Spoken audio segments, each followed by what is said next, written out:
La entrevista del Telematutino 11, gente importante, a tratar temas importantes, nos acompaña el licenciado Eddie Olivares. Él fue miembro de la Junta Central Electoral y ahora es vicepresidente ejecutivo del Partido Revolucionario Moderno. Placer, Eddie, siempre tenerte en el programa. Muchísimas gracias. Buen día, contentísimo de estar aquí con ustedes. Gracias. Para mí siempre un gratísimo placer.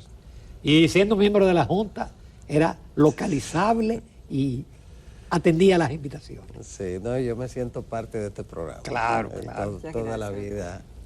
Gracias. Eddie, aprovechando justamente esa condición de miembro de la Junta Central Electoral, claro, cuando tú eras miembro no existía la ley de partidos, no. Ni tampoco la modificación a la ley de régimen electoral. Sí. Pero mi pregunta va dirigida.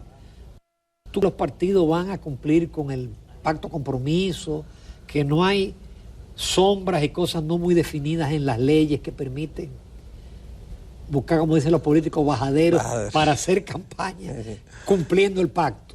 Sí, yo pienso que sí, porque los pactos en los órganos electorales son siempre positivos, recomendables. La idea es que el órgano electoral no imponga siempre decisiones, sino que sean conversadas, consensuadas con los partidos políticos. Y la Junta hizo bien al llamar a los partidos a hacer el acuerdo. Los partidos son los protagonistas de los procesos electorales y además, al final de cuentas, son los que dirigen el Estado, los que controlan el Congreso Nacional, los que hacen las leyes de manera indirecta, porque es a través de sus representantes, y son los que compiten en las elecciones. Entonces siempre es bueno ponerse de acuerdo. Este es un compromiso entre los partidos políticos con la Junta Central Electoral y con la sociedad.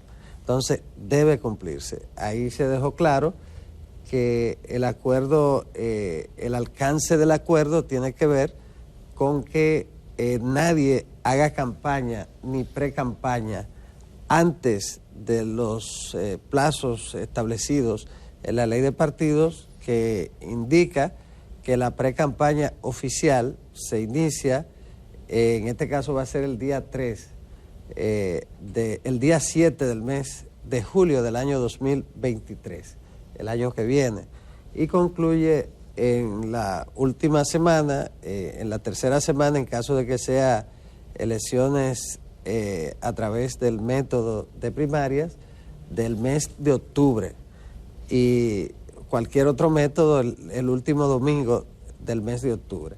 Entonces, del 2023, el año que viene. Hasta tanto, cualquier tipo de actividad de promoción de precandidaturas es ilegal, igual que el de las candidaturas. Sin embargo, los partidos tienen que mantenerse funcionando, mantener sus actividades, su vida permanente. El partido no se detiene. Entonces, un paréntesis, esa doctor. parte... Sí. ¿Cómo hacer eso? Por ejemplo, el presidente sigue inaugurando, sigue yendo a obras que le son, es decir, que son consustanciales a sus responsabilidades. Muchas veces eso se ve como campaña, se veía en el pasado y se sigue insinuando ahora. Igual, los otros partidos que se están forjando quieren promover, quieren crecer la matrícula de los inscritos. Entonces, o ponen una valla diciendo inscríbete en el partido X y siguen haciendo actividades. Entonces, con su experiencia, ¿cuál sería el híbrido para no violar la ley, pero tampoco para estar en campaña? Sí, los dos puntos son importantes, muy oportunos la pregunta. En el caso de las vallas, por ejemplo, publicidad gráfica, que vemos que hay muchas vallas llamando a los ciudadanos a inscribirse en los partidos. Esa es una actividad institucional, que la inscripción en los partidos, esas actividades normales no se pueden impedir. Sí, las que son promoviendo el Perdón, todavía hay Entonces, del PLD foto de los vallas con fotos de los 6 precandidatos. Hay que quitarla. Pero y en Hay la que- red, hay en que- la digital Sí, también. bueno, lo digital es un poco más complejo. Pero, por ejemplo, el PLD debe quitar las vallas en las que aparecen los precandidatos entre los cuales está el que oficialmente no es candidato, pero que todo el mundo sabe que va a ser el candidato del Partido de la Liberación Dominicana. Conforme al acuerdo que firmamos, el PLD debe retirar esas vallas. En el caso de Fuerza del Pueblo, hay muchísimas vallas en todo el país, con la figura del presidente Fernández y con la figura de otros dirigentes llamando a inscripción en su partido, pero que al aparecer la figura del presidente deja de ser entonces institucional, deja de ser del partido. Las vallas no deben tener, si voy ahora ahí, las vallas no deben tener figuras de líderes políticos, porque entonces ya está dirigiendo esa publicidad al final de cuentas a la precandidatura o a la candidatura. Por lo tanto, esas vallas, conforme al acuerdo, deben ser cambiadas y solamente dejarse el mensaje del partido, el símbolo del partido y el llamado sencillamente a inscribirse. Entonces, en el caso del presidente de la República, el presidente tiene la obligación, conforme a lo que son sus atribuciones constitucionales, de seguir desarrollando sus actividades. Las inauguraciones no están prohibidas. Lo que prohíbe la ley hace mucho tiempo, y lo prohibía la propia ley 275/97, y por supuesto la 1519 que la modificó, es que ese evento oficial se convierta en un acto de campaña. Que aparezcan letreros, que aparezcan personas vestidas con la campaña. Lo de que vayan las gentes, eso es algo normal. Lo que usted no puede ir es con una valla a la reelección, sino si eso ocurre debe ser sacado. Ahora, que prohibirle a una persona decir algo, bueno, ya eso es más difícil, pero lo que no puede convertirse eso en un acto de campaña, y eso no va a ocurrir. El presidente y el partido estamos decididos a que eso no ocurra. Ahora, que una persona diga algo, bueno, en ese momento no van a ir a agarrarlo preso y a taparle la boca, pero lo que usted no va a ver, como en el pasado, son vallas, letreros del presidente anunciándola. Por ejemplo, en la entrada de Santiago había una valla que colocaron ahí antes.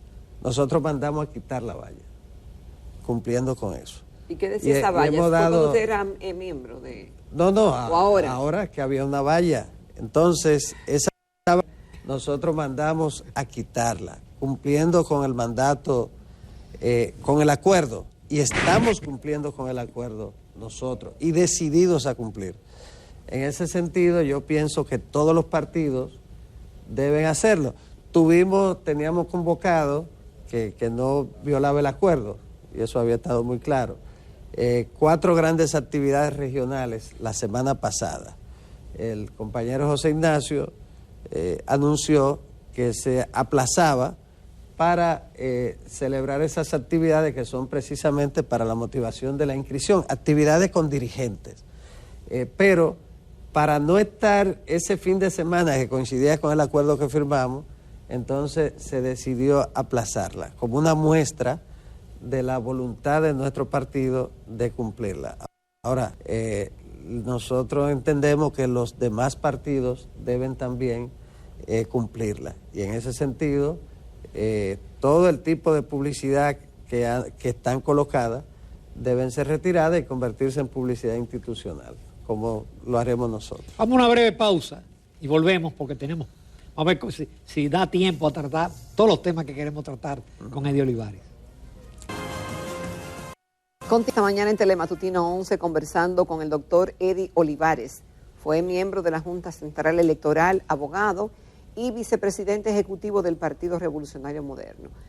Doctor, en su ejercicio como miembro de la Junta Central Electoral, por muchos años tuvo la oportunidad de participar en congresos internacionales, de recibir capacitación, de ser observador en diferentes torneos electorales y también de ver la dinámica comparativa de lo que ocurría en uno y otro país. Uno de los, vamos a decir que escollos o situaciones que salen a relucir cuando se habla de la forma de hacer política en la República Dominicana, primero es que es eterna. Ya eso lo tratamos quizás en el segmento anterior. Pero lo otro es el costo, que es muy caro. Y justamente la ley venía para tratar de poner un tope al gasto electoral y, en otro sentido, para que las elecciones y la competencia fuera más justa. ¿Cuáles son las conclusiones que usted saca de todo lo aprendido, lo vivido y lo que se vive aquí en República Dominicana? Sí. Bueno, la política hace mucho tiempo que se hizo muy cara, muy costosa. ¿Aquí donde quiera o es exclusivamente en aquí? En el mundo, a partir de que la televisión se convirtió en el principal instrumento para una campaña política de nivel presidencial y senatorial y de alcaldías, el tiempo en la televisión siempre ha sido altísimamente caro. Entonces los candidatos tienen que buscar recursos, sobre todo para cubrir esa parte de la publicidad. Alguien que no puede colocar publicidad en televisión no tiene ninguna posibilidad de competencia real. Entonces se convirtió el tema del dinero en la campaña política en el tema más importante. ¿Quién recauda más? Por eso, por ejemplo, en los Estados Unidos siempre se da como una noticia importante cuánto recaudó cada candidato. Y en ese sentido se produce una inequidad en el proceso electoral. En los Estados Unidos te dicen, tú tienes la opción de no acudir a los fondos del financiamiento del Estado y entonces tiene libertad para recaudar los fondos conforme a lo que establece la ley en cuanto a que una persona no puede aportar más de un tope en lo que tiene que ver con los aportes privados. Y la otra posibilidad es ir al financiamiento, entonces se tiene más regulación. Obama, la primera vez, decidió no ir al financiamiento público y entonces la recaudación fue altísima con pequeñas cuotas de aporte. Bueno, cada quien tiene su estrategia, pero al final de cuentas el tema del dinero es el principal problema de la democracia representativa de nuestro tiempo, porque afecta también la equidad en el proceso, la competencia. En el ideal, la competencia debería ser igual, como ocurre en el boxeo, que no ponen a competir a alguien de un peso mayor con otro de un peso menor. Usted tiene que competir con personas igual que usted, con las condiciones suyas y con reglas establecidas. Entonces ese es el principal desafío. Lo que usted señala es importante establecer en la ley, debe establecerse nuevos topes en los gastos de la campaña. Sin embargo, no quiere decir que eso vaya a ser totalmente efectivo. Determinante, exactamente. Ni siquiera en Inglaterra, que fue donde inició el tema del control de gastos, ha sido totalmente efectivo. México, en su momento, le dedicó mucho tiempo a eso y tuvo sus efectos positivos porque además sancionaban de una manera fuerte en la parte que le duele a la gente, a los partidos, que es la económica, con sanciones económicas. En ese sentido, nosotros tenemos ese gran desafío en lo que tiene que ver con la competencia electoral. Nuestro partido, el compañero presidente Luis Abinader, tiene una visión muy clara en cuanto a eso, un criterio. Y ustedes no van a ver un proceso como vimos en el pasado, con el Estado avasallando. Eso no va a ocurrir. De modo que va a ser... El que está en el poder siempre tiene ventajas comparativas. Pero que vamos a un proceso, entonces la idea es el que está en el poder tiene una ventaja comparativa porque... Para veces tiene desventaja pero también. tiene la desventaja tiene la desventaja de que es el que está gobernando. El que está en la oposición puede prometer, como decía Churchill, puede prometer un puente donde no hay río.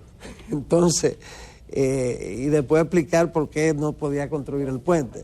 Entonces, el que está en el gobierno tiene la presión de que tiene que gobernar. Es menos simpático que el que está en la oposición. Entonces, cada cual tiene su ventaja y su desventaja. Yo pienso que lo más importante es procurar que sea un proceso en el que haya equidad y, sobre todo, hay que recuperar la integridad de los procesos, que nuestro país siempre ha estado muy mal parado en integridad en los procesos electorales. Y estas elecciones van a ser un desafío también en ese sentido. Y nosotros, como partido, estamos también decididos a contribuir a todo eso. Eddie, no cabe duda que a ustedes y al presidente les ha correspondido una etapa sumamente difícil. Hay quien dice que al PRD siempre le ocurre eso, que la situación internacional se ensombrece, los pronósticos para el año próximo son terribles por parte del Fondo Monetario, del Banco Mundial, de la CEPAL, y hemos visto casi 14 elecciones entre América Latina y Europa en que o no se ha logrado la reelección o el partido en el poder ha perdido. Sí. Por eso aquí ya mucha gente especula que a priori hay segunda vuelta. No creo. Y hay quien se atreve a decir no. Entonces, eso no representa una presión para la organización. Esa situación internacional que no es culpa de ustedes, pero que hasta el pueblo que entiende que los precios han subido por el gobierno. Sí, es verdad.